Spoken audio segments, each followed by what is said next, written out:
radyo. Siguro marami nagre-request sa'yo ng mga kanta paborito ko.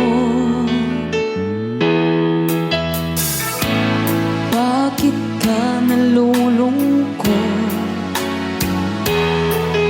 O DJ ng aking radyo, siguro magagalit kayo ng syota mo. Marami pang darating sa'yo.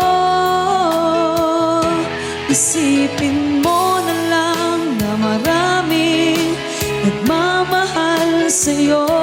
Isipin mo na lang na maraming nakikinig sa'yo.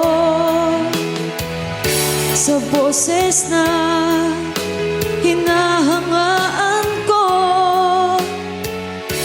ikaw talaga ang idol ko.